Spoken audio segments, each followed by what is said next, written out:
Okay, so today we're going to be looking at the Philips TSU9400 remote control, the pinnacle of remote control design, the weight, the feel, the size, everything they got perfectly right.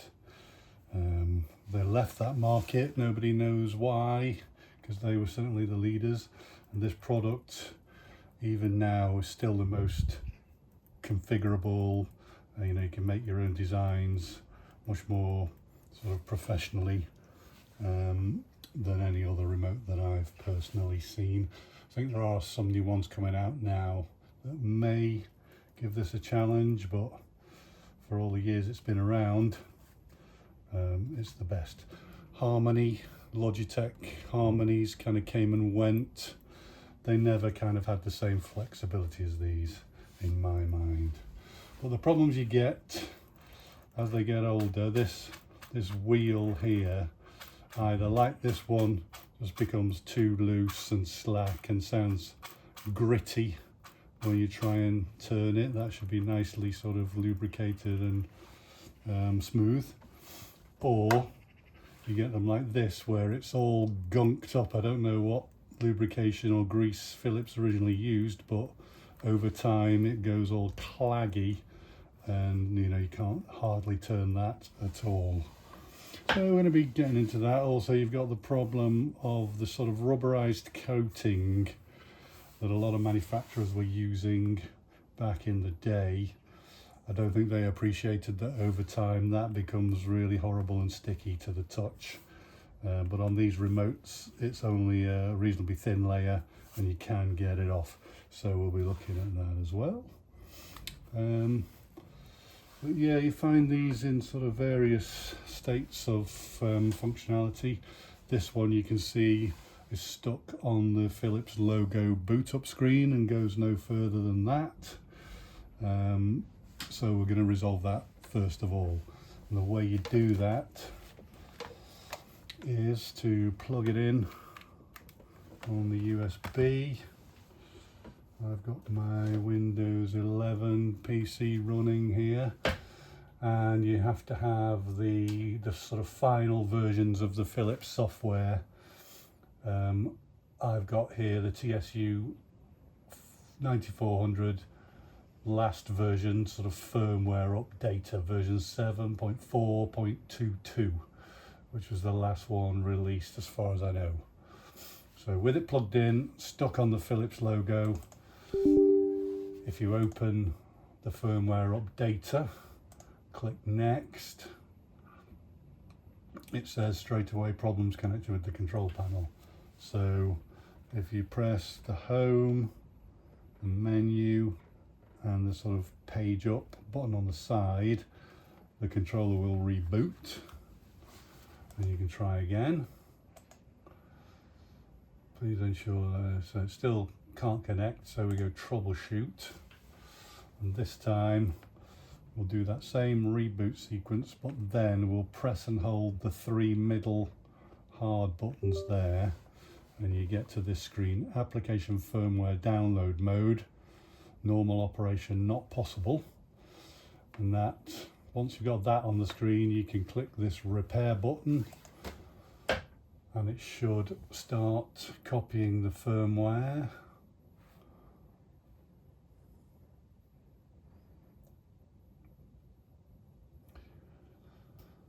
Then it will install it.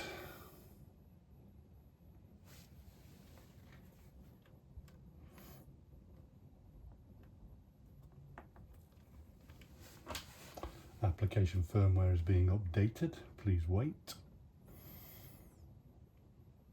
I think it will probably reboot here in a minute. Boink, there we go.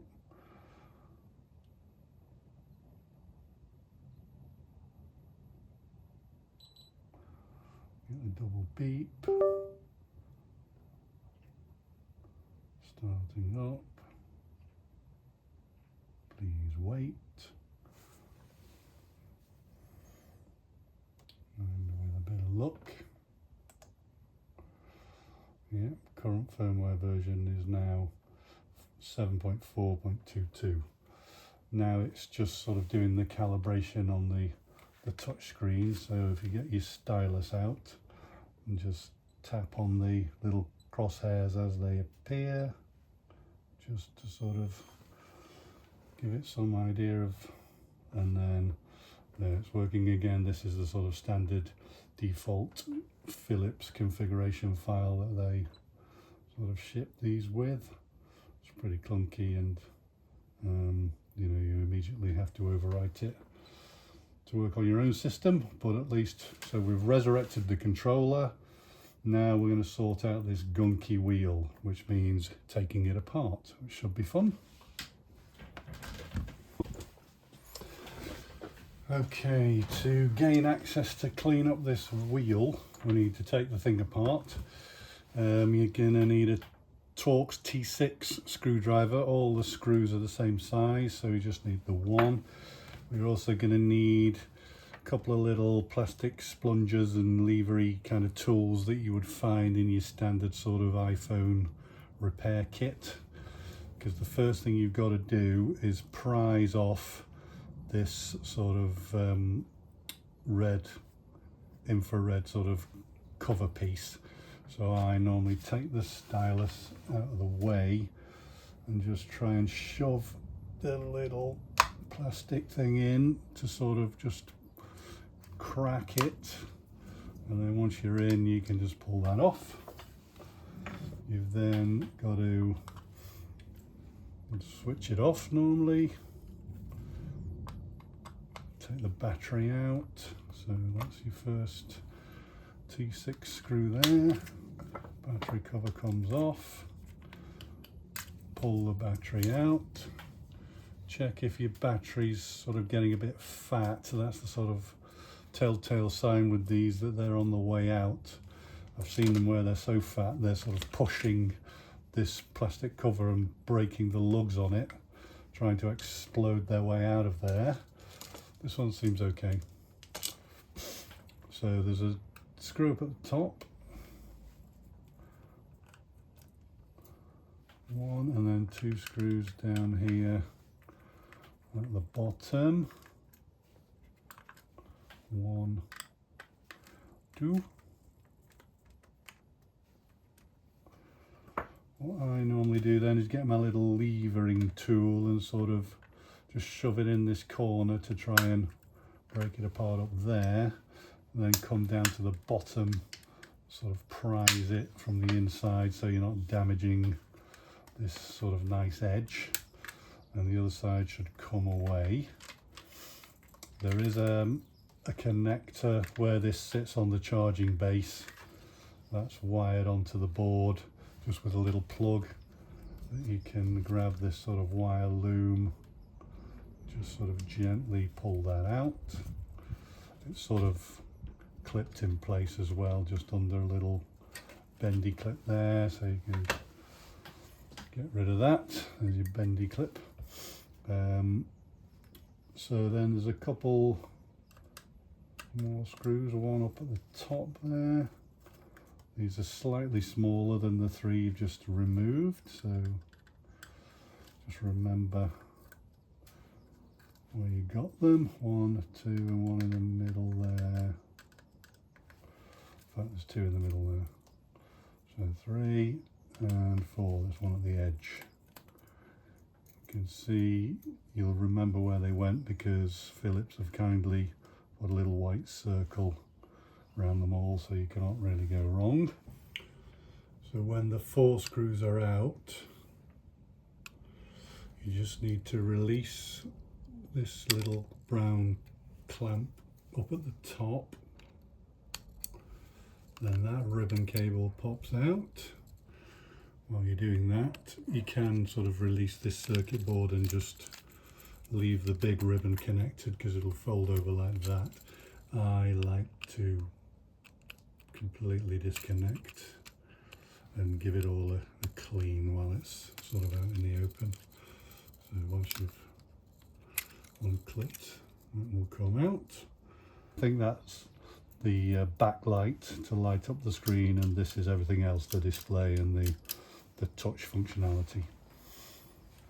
So once you've got access under the main board, the wheel is easy to get to because it's under this rubber cover. Just be careful, there's a couple of sort of braided connector pieces in this rubber which can fall out and you'll lose them. I think they're just there because the wheel is metal. I think they're just grounding it, but just make sure you don't lose those. You can clean all this up if it's any gunk on there if you want to, or you've got it out. And anything else that's loose, like the 5 hard buttons there, you can get access to all that. But we're interested in this gunked up wheel. So we've got some electrical contact cleaner. Maplin, that's a British company that no longer exists, so this is the very last tin of this that we'll ever see in our lifetime. I'm going to squirt some of that in there, start spinning it, and hopefully get all the gunk out, and then we're going to put some fresh silicone grease in there just to sort of make it nice and smooth in operation. So we get our contact cleaner, we got our wheel, and we just sort of squirt it in around there and start spinning to sort of free it up. You can kind of soak it in sort of alcohol solution, but I find that just a quick squirt of that is enough to make it run completely freely like it's doing now. I'm going to give it a good spin to get rid of all the remaining gunky residue, and that should be pretty good now. So we'll just let that dry out and then we'll re-grease it. So as we said, while I've got this open, I normally just give the ribbon cables a quick spray as well, just because there's no harm in doing it. So I also squirt a bit into the receptacles. So as we know, we've got our wheel spinning, but it's spinning too freely. So we get our silicone grease and just sort of get a few blobs going around the outside and try and get it into that channel. Put a few blobs on, and then I just use my fingers normally and splurge it in there, sort of just push it in. It's not a exact science, as long as you get some in. It's still a bit too free, so I'm going to go a bit more, try and get it to sort of force its own way into the channel. Just until it starts feeling as you would expect it to be, nice and smooth, easy to turn, but not just running out of control. So that's better now, that feels about right. So I'm going to clean off the excess and get ready to put it all back together. So to reassemble, it's the reverse process. We take our nicely lubricated jog wheel, pop that in the hole, get our rubbery buttons with the 2 brushes still in there, pop that in next. Sometimes the brushes just need seating in there properly. We've then got our hard buttons which go in on top like that, And then we can get our motherboard, slide that on so that that ribbon cable goes back in its slot with a bit of jiggery and of course pokery. It will go in, and then just clip the lock back down so that's in.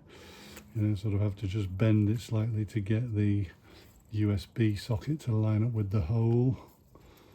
Then it should push back onto its sort of mounting stands. Then the little ribbon cable up at the top, you push that one also back into its connector and lock it down so that's in. Then you can put your 4 little screws back in. So, one down at the bottom, and don't over tighten them obviously, and don't lose them obviously. Magnetic screws are always a bonus. One at the top and 2 in the middle. Middle for diddle.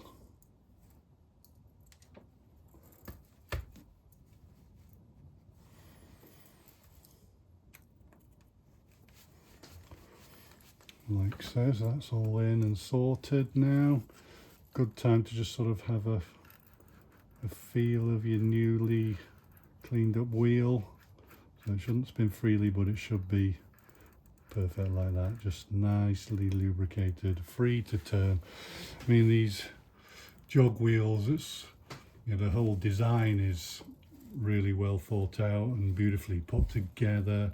This jog wheel function, I don't think many people could think of a way of using it within the sort of configuration.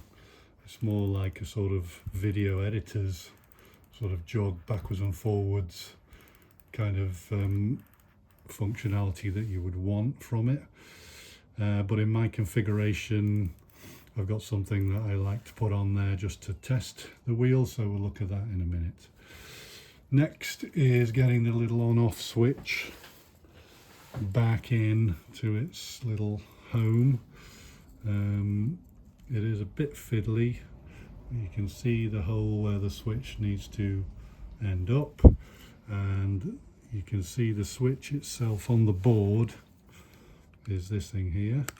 Up, down, up, down, and you just have to line up those 2 little teeth so that they lock into the switch and move it up and down as they should. So a little bit fiddly, but it will eventually go in, I promise, with a bit of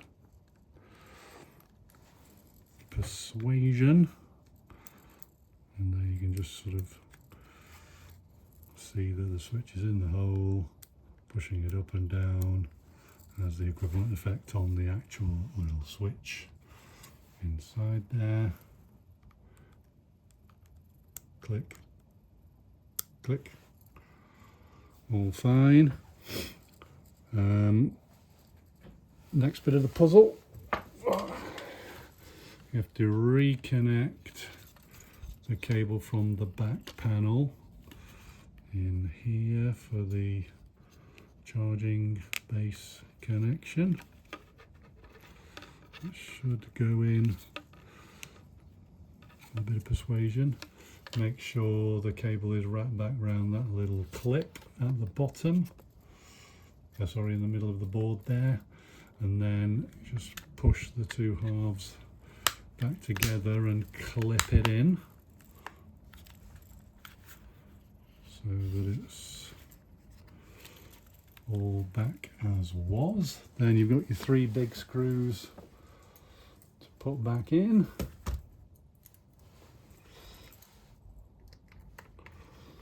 2 at the bottom,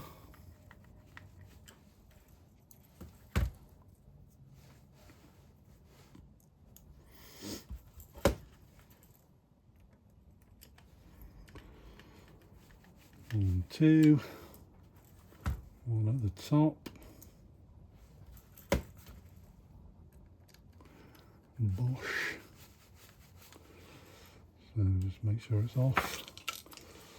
Put the battery back in while we're here. This goes in on its plug. Battery goes in. Battery panel goes on. And you should have the final little screw. That's the easiest one to lose, that screw, so be careful with that. Then you can just clip on the old infrared cover. We're sort of back to where we started. Stylus can go in. Power it up to see if it comes back to life.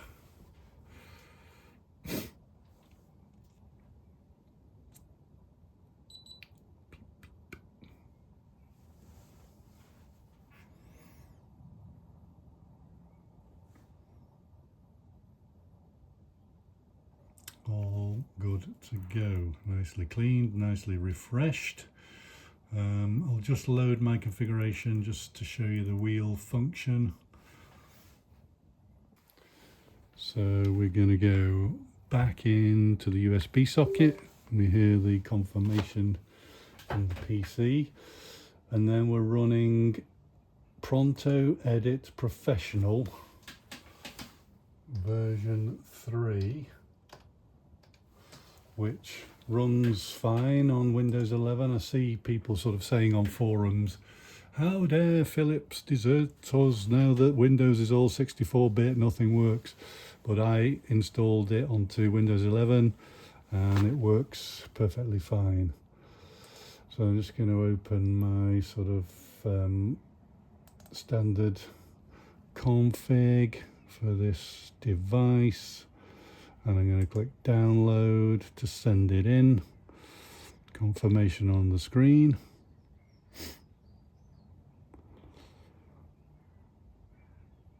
And so there, this is my little gizmo widget that's just a nice sort of functional test for the wheel. Got all my stuff, the TV, the PVR, lighting, ceiling fan, projector, Amazon Fire Stick, just all rotating around. It's a gimmicky thing, but it's, you know, quite slick. Then you can either press up there, or I've also got my stuff kind of linked to the hard buttons down here. Basically each hard button changes it to be a remote for that particular device. So plasma screen there, PVR there, Amazon Fire Stick, cinema mode is the projector. Then we've just got an ancillary page for the conservatory ventilation fan, lighting, and we've got a little cupboard with some lights in as well. But yeah, I just wanted to show you that fancy little widgety thing. Some development company who used to produce software, Pronto Script as it was called, for these remotes, gave this away as a freebie back in the day, so I just had it and kept it all these years, because it's something quite nice, just sat on the sofa twiddling your jog wheel, watching your stuff go round and round. So there you go, we've got a nice smart remote, all updated and cleaned. The only thing left to do is get the rubbing alcohol on this sticky sort of rubber coating, and with a bit of elbow grease that does come off to reveal a nice shiny plastic surface. Have I got one around here that's been cleaned? 1 second. Yeah, that's the sort of difference. You end up with nice, just smooth plastic underneath that rubbery stuff. You can see that one's sort of dull, this one's nice and shiny. So yeah, job's a good one. So we've got the rubbing alcohol, 99.9% isopropyl. I'm going to try and clean up the sort of rubbery back of a TSU9400. So open that. So with a microfiber cloth, just sort of get the corner of it a bit wet and just get into it and sort of push quite hard because you're trying to sort of drag it off the surface, and you need to sort of angle it if you can so it's in the light so that you can see it coming off, which it does do quite reasonably well. So I don't know whether you can see there any kind of difference. You can see it sort of coming away a bit there. Can you see that? Sort of the rubbery stuff revealing the plastic below. So that's what you're trying to achieve all over. So it takes a while, but it's worth it. I just sort of keep finding a different area of the cloth, adding a bit more of the rubbing alcohol until I can see the effect happening. So we'll carry on and see how we go.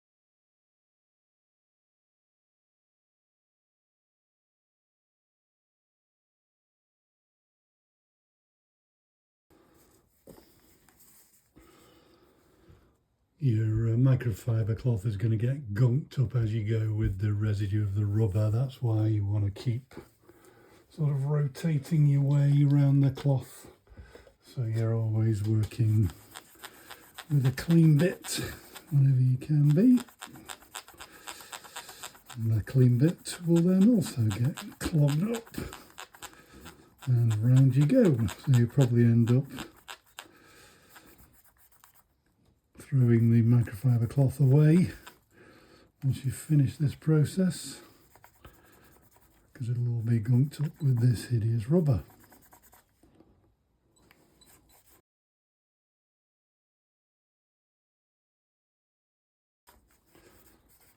You can sort of do this exercise with the remote in the dismantled state. So you've got these pieces of plastic just individually, but I don't find it a bad thing to have it all in its constructed form, because sometimes if you get a bit feisty with your scrubbing and you're just dealing with the plastic bits, you can accidentally snap off lugs and things which in the kind of assembled state are a bit more protected. So that's just my preference.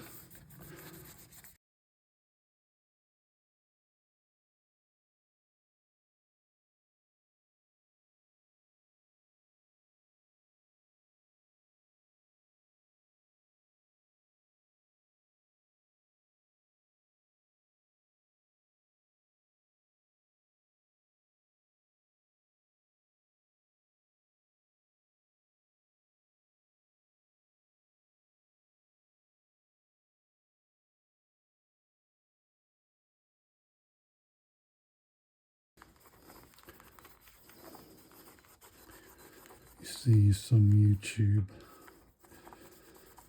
people saying use acetone or nail varnish remover to do this kind of job when you've got sticky rubber. I don't like that idea, because acetone actually will attack the plastic. If you leave plastic in acetone, it'll basically dissolve it. So I don't think using that is the best idea. I don't know whether it does it any easier than using the alcohol, but I'd prefer the bit of elbow grease and knowing that the plastic has not been attacked in any way in the process.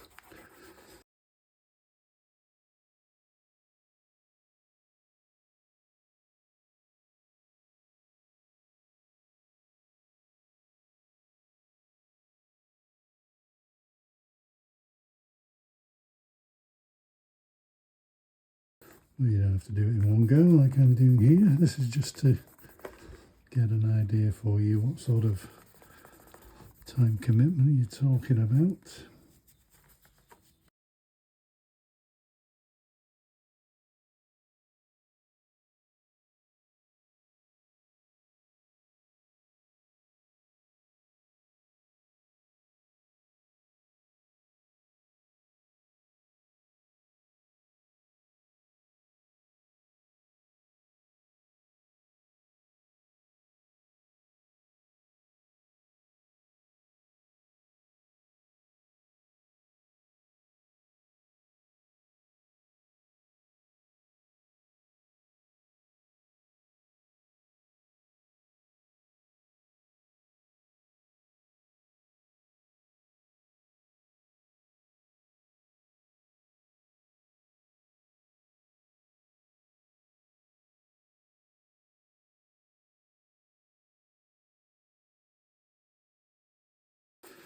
Okay, so I think on the whole that's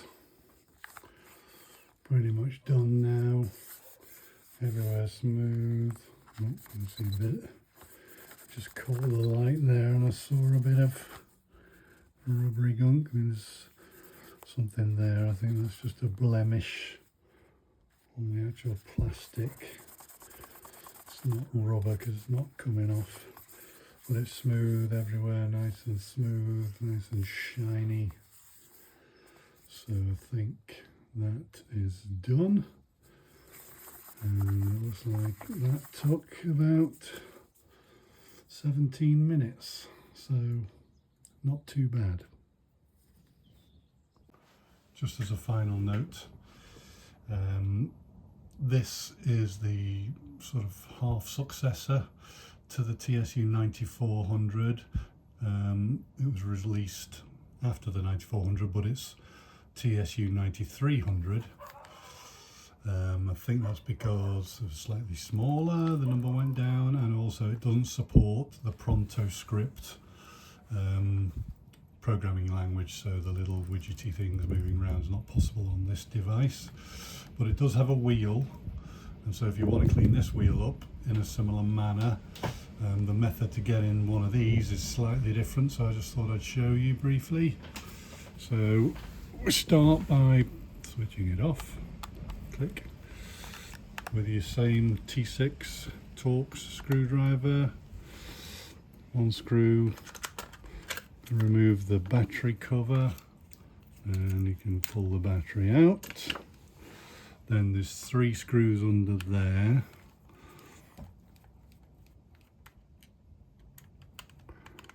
One, 2, 3.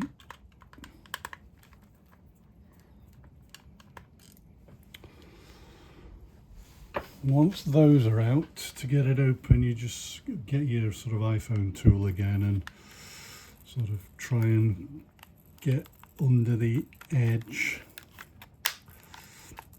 like so, and just sort of slide along, releasing the case as you go until enough of it's sort of loose to get the whole thing to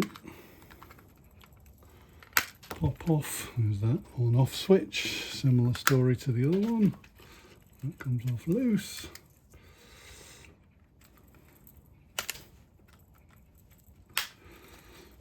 Yeah, so just a case of